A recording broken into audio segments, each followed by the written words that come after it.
Let me start this talk that will be about skyrmions in antiferromagnets, and specifically in chiral antiferromagnets. And I'll talk about the dynamics of skyrmions there, traveling skyrmions in chiral antiferromagnets. This work has been done together with Nikos Papanikolaou at the University of Crete and at the Research Center, Fourth, both in Heraklion, Crete. Short description of an antiferromagnet. I consider a two-dimensional system, a film, a square lattice of spins Sij, and a Hamiltonian on the lattice. It includes a usual symmetric exchange interaction with antiferromagnetic coupling, of course, and then also this anti-symmetric Dzalozhinsky-Morilla type exchange. And third term will be an anisotropy of the easy axis type perpendicular to the film. Now I write all that on the lattice, and one can derive the equation of motion for the spins. Looks like a Landau-Lifshitz equation. However, you don't have the Landau-Lifshitz equation as we usually know it. You cannot derive this in a continuum model because, as we know, in an antiferromagnet, neighboring spins are aligned anti-parallel to each other, and there is no obvious way to get a continuum spin variable out of that. However, we do need a continuum model because this makes all calculations mathematics much easier. We know much better how to do all that. And to do that, we define a tetramerization of the square lattice with spins A, B, C, and D on each tetramer. And we take combinations of these spins. One obvious combination is the sum of all those, and this is, of course, a local magnetization on the lattice. Another combination is to take differences between neighboring spins, A minus B and C minus D. This gives you what is called an L vector, which will be the most important variable in an antiferromagnet. Obviously, you can also derive another two combinations, a total of 4 combinations out of 4 spins, but these other 2 combinations will not play a significant role in the following, and I will omit them here. Of course, it is easy to do the same thing with dimers instead of tetramers. Looks easier. It is easier, but in fact, the tetramers, because they preserve the symmetry of the two-dimensional lattice, have some advantages in the formulation over dimers. Therefore, I will stick with the tetramers. And the next thing I will consider that variations of the spin variables for one tetramer to the next, that is between next neighboring sites, indeed, will be small. In that case, we can assume that both M and N are kind of slowly varying, and therefore they approach some continuous limits. Of those, M, the local magnetization, will take small values. On the other hand, the L vector N will be a significant variable, and in fact, in the continuous limit, it has a length equal to normalized 1. I will not go into any detail into that. This is just the idea how we get a continuum model. Instead, I will go immediately to the model that we derive after quite some calculations. And well, this has been known for a long time, this model. And the continuum model is this one. It is called the nonlinear sigma model. It is in fact an extension of the nonlinear sigma model because it contains not only the Laplacian coming from the exchange interaction, but also a term due to the dm interaction and also a term due to the anisotropy. I have added some generic parameters, A for the exchange, D for the dm, K for the anisotropy. But in fact, one can scale this equation and end up with a combination of these parameters. Just one parameter lambda is remaining in the dm term, and lambda is the dm divided, scaled by square root of ak. So this model has only one parameter, really. We can call this dimensionless dm parameter, although it depends on all 3 parameters of the model.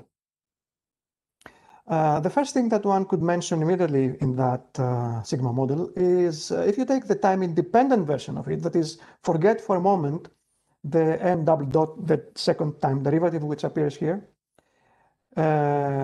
then we just get the same thing as the time-independent Landau-Lifshitz equation. Now, of course, In the Landau-Lifshitz, we have the magnetization, M, while in the antiferromagnet, we have the Nel vector, N. Therefore, whatever happens in the Landau-Lifshitz for the magnetization happens in the antiferromagnet for the Nel vector. For example, we know there are skyrmions in antiferromagnets, we know there are vortices, domain walls, etc. All that are there in antiferromagnets as well. That is valid as long as the magnetostatic interaction is not important, because while this is there in the ferromagnet, it's not there in an antiferromagnet. These are the basic facts, I think, about this model. And something that I don't know if I stressed it enough, is that we have derived the model for the Nel vector only. So other, like M, does not appear here. It is there, of course, but it does not appear in the initial model. We will see this later, though. Let me review a bit what we know about skyrmions in chiral magnet. For small enough dm parameter, in our case, for small enough dimensional dm parameter lambda smaller than 2p in the units that I use here, the Nel state is the ground state. Skyrmions you can have as excited states on top of the Nel state. If lambda is large, the dm is large, over 2 over p, then the spiral is the ground state, and then there's no obvious way to get skyrmions over the spiral state. So here I will focus on the case that lambda is small enough, smaller than 2 over p, this number is approximately 0.63. All I will be talking about will be in this regime. Well, let's solve the equation numerically for the static case, as we've done for the ferromagnet as well, for the Landau-Lifshitz equation as well. For lambda equals 0.45, this is an axially symmetric skyrmion. For lambda is 0.5, this is another one. It is bigger. We know that increasing the dm parameter increases the skyrmion size of the skyrmion radius. In fact, for lambda going to 2 over p, what happens is the skyrmion radius goes to infinity, and the way that the skyrmion disappears is by expanding to infinity, occupying the whole space. For the plots here, I use the standard convention. I believe that the vectors represent the projection of the Nel vector on the plane, and dark color means Nel vector down, white color means Nel vector up. So down in the center, up outside the skyrmion. The next step is to go to dynamics, as I promised in the title. Let's take a first cautious step. Suppose there is no dm, lambda is 0. The model is this one, without this term here. And this model has been studied before to some extent. And it is known to have some simple property. That is, if we have any static solution of that, I don't know what this might be. That could be a domain wall in the simplest case.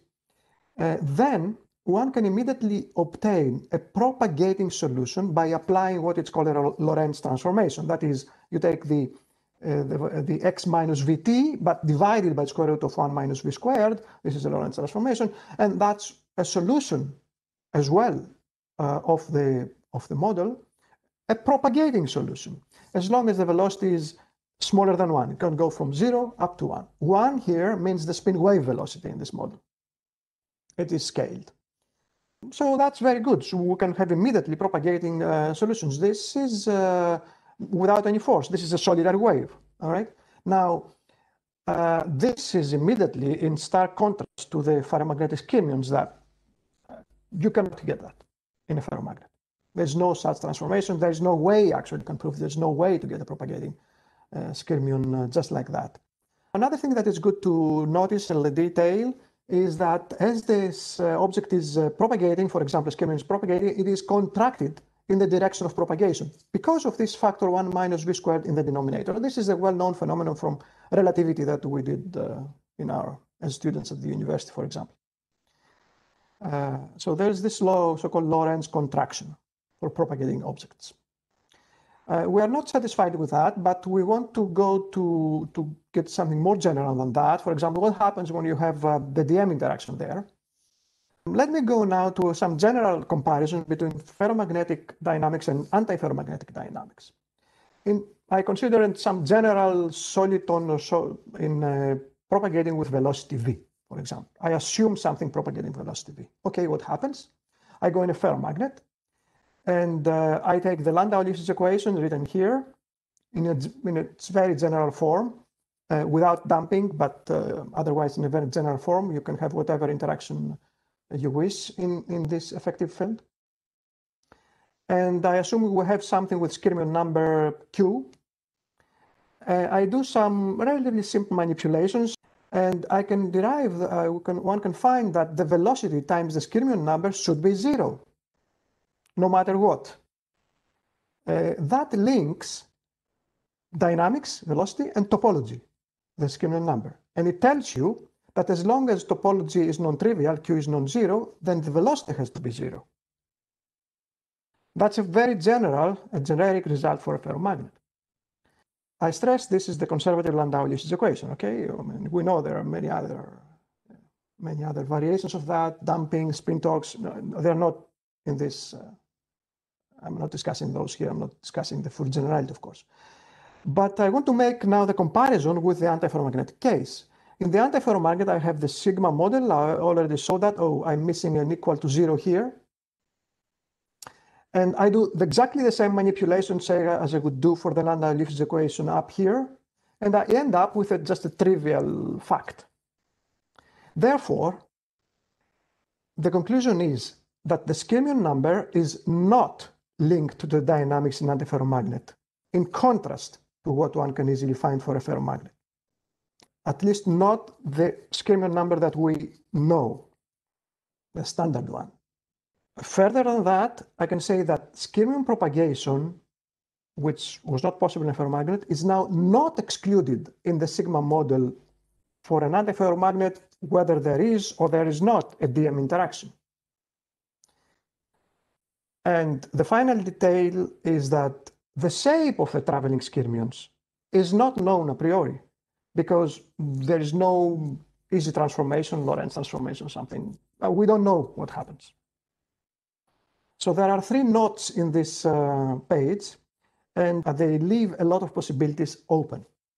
And that's now the main part of, let me now present my main results.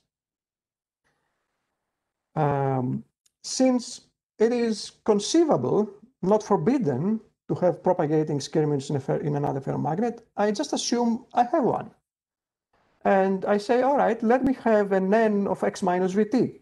What happens, this should satisfy that equation here, where time derivative has been substituted for space derivatives because I have a rigid translational motion. I cannot solve this analytically, I solve this numerically. I solve this numerically by some algorithm, and sure enough, my algorithm converges to solutions that I plot down here.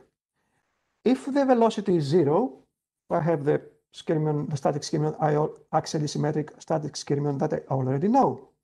But I can also find the skyrmion for V non-zero, for example, 0.4 or 0.6. The larger the velocity, the more elongated the skyrmion becomes in the y direction, that is in the direction perpendicular to the direction of propagation, which is the horizontal, the x direction here. Further, I find that there is a maximum possible velocity, say Vc, that the skyrmion can propagate. What happens at the maximum velocity? Well, the skyrmion is elongated more and more. At the critical velocity, it elongates to infinity. It disappears by the expanding to infinity. This velocity for, say, parameter 0.45, dm parameter 0.45, goes up to approximately 0.71. This is smaller than the spin wave velocity in this model that I remind you is equal to unity. So the maximum velocity, possible velocity of a soliton in an antiferromagnet, chiral antiferromagnet, is not the spin wave velocity, but it is something smaller than that. I think this is an interesting finding, and I will elaborate on that further. Before going to that, though, and elaborating on this fact, let me go to the magnetization developed by traveling skyrmions, because this is an issue of theoretical as well as of, I think, practical interest. The magnetization vector can be given once you know the null vector, you can immediately get the magnetization vector. It is a function, it is given in terms of the null vector, n cross n dot, times some coefficient that includes a small parameter a can be taken to be the distance between spins in the lattice. Now, the local magnetization M is 0 for a static skyrmion in an antiferromagnet, but it is not 0 for a traveling one, for a propagating one, because n dot is not 0 anymore. I plot the magnetization for my traveling skyrmion here, and you see it is red points up and out of the screen, and blue points down in the screen. There is a kind of dipolar, has a dipolar character here, but it also has a component in the minus y direction. And in fact, there is a net magnetization in the y direction. So propagating skyrmion develops a net magnetization, and this is increasing with the velocity of the skyrmion. I get that in the simulations, but it is also easy to just see this from the formula. I go back now to this theoretically interesting observation of the maximum velocity and try to understand it. Now, the key to understanding the behavior of the skyrmion velocity is the numerical finding that the skyrmion expands as the velocity increases, actually in both the x and y direction. Therefore, I write my equation separating the x derivatives and the y derivatives. And I'm saying that as the velocity goes to the critical velocity, the elongation is more, and it is primarily in the y direction. That's a numerical observation. Therefore, in the limit, I can just ignore the y derivatives because there's not much variation in the y direction. If I ignore now this red terms, then I end up with a 1D equation. And here it is written. And in fact, we know a lot about this 1D equation since the time of Dzialoszewski, maybe. And we know, for example, that this gives you the L state, a uniform state, as long as the effective parameter in the model is smaller than 2 over p. And if it is larger than 2 over p, then you go to the spiral state. Okay, but what is this effective parameter here? Well, this effective parameter is not just lambda, because now the coefficient of the exchange term has been modified due to the motion. It includes now the velocity. It is 1 minus v squared. So what I have to do now is to divide lambda over the square root of 1 minus v squared and demand that this be smaller than 2 over p. Only then I have the null state. Otherwise, I go to the spiral state and I necessarily lose my solid on skyrmions or anything. I solve this equation in terms of v, and I find that v has to be smaller than the square root of 1 minus something times lambda squared. Therefore, this is the critical velocity that I can have. Beyond that, I just go into a phase transition to a spiral phase. And this critical velocity depends on lambda, on the dm parameter, as shown in the simulations. My conclusion is that the origin of the maximum skyrmion velocity is the topological phase transition from the null to the spiral state. This is why you have a maximum velocity. This reason is different than the usual reasons if you wouldn't have the DMI and in many other models, many typical models that are known in not only magnetism, but in other theories as well. Let me compare with numerical results. The formula that I just showed is the blue line, and then I can also derive the critical velocity by doing simulations, so with larger and larger velocities, and see where I lose my skyrmion. So just by doing simulations, these are the red dots, and the agreement is very, very good. And let me now make just two brief comments on this figure. If the dm parameter is very small up here, then the maximum velocity is close to the spin wave velocity. If the dm parameter is larger, goes to the critical value for spiral state, then the maximum velocity can be quite small. Well, I mean, these skyrmions might have difficulty moving. We talked about skyrmions, we talked about propagating skyrmions. That means these skyrmions are particles can be viewed as particles. We know this already, but since we have so many results here about propagation and dynamics, let's take this very seriously and really view them as particles. I will talk to you very briefly about that in just 2 pages, not a complete thing. I have in mind this propagating skyrmion all the way. Because I'm in it's a Hamiltonian system, it has energy, but also it has linear momentum. How is it defined in the linear momentum here? It is n dot, the time derivative times the space derivative. This is the definition coming out of Hamiltonian formalism. This is the linear momentum. Now, because this is a rigid propagating skyrmion, time derivatives and space derivatives are connected, and therefore I get now here a v times an integral of the space derivative squared, and I can now define this integral here to be the skyrmion mass, and in that case I get the usual Newtonian relation that the p, the momentum, is equal to the mass times the velocity. So this is really a proper definition of the mass in this skyrmion, the antiferromagnetic one. Of course, keep in mind that this mass depends on the velocity via n, which is a configuration depending on the velocity. And let's do some theory and comparison with numerics. Let me go first to the numerics. I calculate now the energy and the linear momentum numerically for all skyrmions, all velocities possible. And this is the black line in this dispersion energy versus momentum.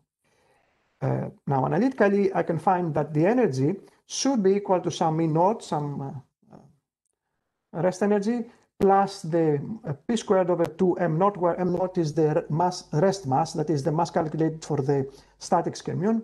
And this is the usual Newtonian relation, and that's the green line on the figure, so it agrees with the numerics for small momenta, small velocities. For large momenta, I can derive that the energy is proportional to the momentum, and the proportionality factor is this Vc, the critical velocity. And you see that this also agrees, it is the blue line in the figure, it also agrees for large momenta with numerics. The skyrmion becomes relativistic.